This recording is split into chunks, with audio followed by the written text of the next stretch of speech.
Hi guys, so ground nesting bees.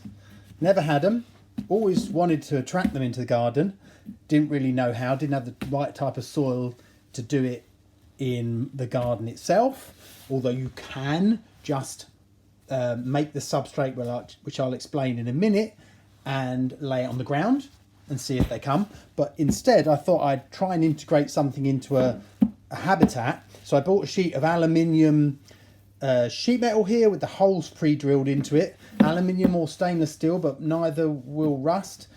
And I think aluminium's probably better on the carbon footprint side. Not as strong though, so if you're doing a big one you might want to consider stainless steel. Bought this from a famous auction website, loads of people selling it.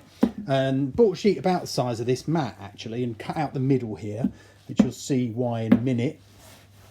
You basically make your habitat and you fill it with a mixture of 2 parts sharp sand, 1 part small gravel, if you can get it. I can't, so I'm just doing the sharp sand side, but normally it's 2 sharp sand, 1 gravel, and half a portion of normal garden soil. Mix it together, slightly moist so it sticks, put it in there, and then I guess get a pencil or something. These are 10mm holes, and make some holes yourself to try and attract them. I'm going to do some little starter holes as well, so they go in and go, oh, I need to dig here, and that's it, and see if they come. So everything I know about ground nesting bees I can tell you in literally 30 seconds. They come out earlier. They are part of the solitary bee family, but they come out earlier than solitary bees. They are collectively known as diggers, I think. They do have stings, but they don't sting like solitary bees, like the normal solitary bees, your Osmia rufa, what are they called now? Osmia bicornis, Osmia rufa, red mason bee. Thank you. So they're all in that kind of family, but obviously they come out a bit earlier, about the same time as wasps, and they dig and mine into a substrate that's suitable. Hopefully the one I'm going to make.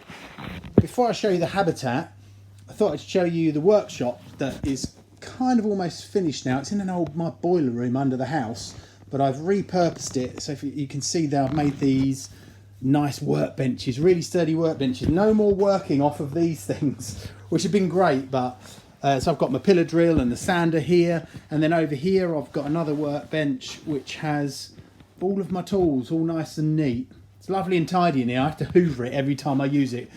Oh, don't ask, because I'm sure at one point I'll give up the ghost, but this thing sends dust everywhere. So anyway, here's the habitat. It's come out really well. Hopefully someone's gonna buy this so I can donate to the World Land Trust. Took about 20-25 hours of work, all recycled, not recycled wood, it's not old wood, it's all the offs and ends of other wood projects that I've had. So it's new wood that I'm using the last cut-offs for. You can see I've chopped the middle out and there's a box inserted, and the mesh goes into it. I've routed out all the way around, so it's nice in there, all nicely treated. And just in case, so we've got some action here. We've got the old style of solitary bee habitats.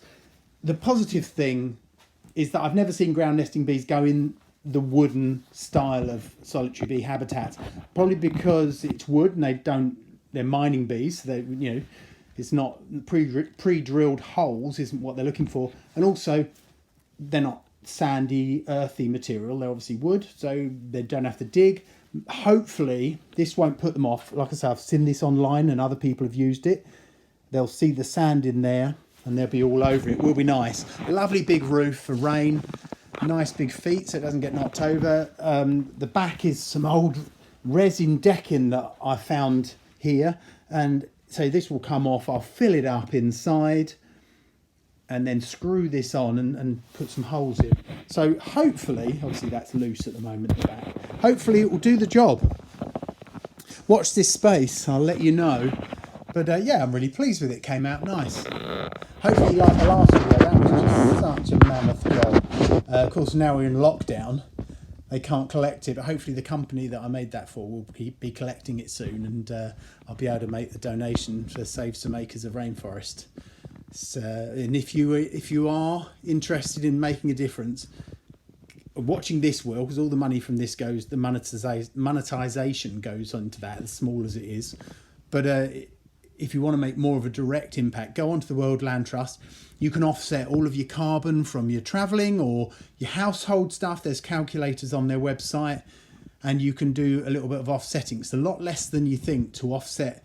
You know, if you had a family of 4 people and you wanted to offset your week's amount of carbon that you've used, particularly in a lockdown, it'd be lower. You know, you're talking like 3 or 4 quid. I think I worked it out once. It's not very big, and particularly when we start flying again, things like that, you can do it all on there.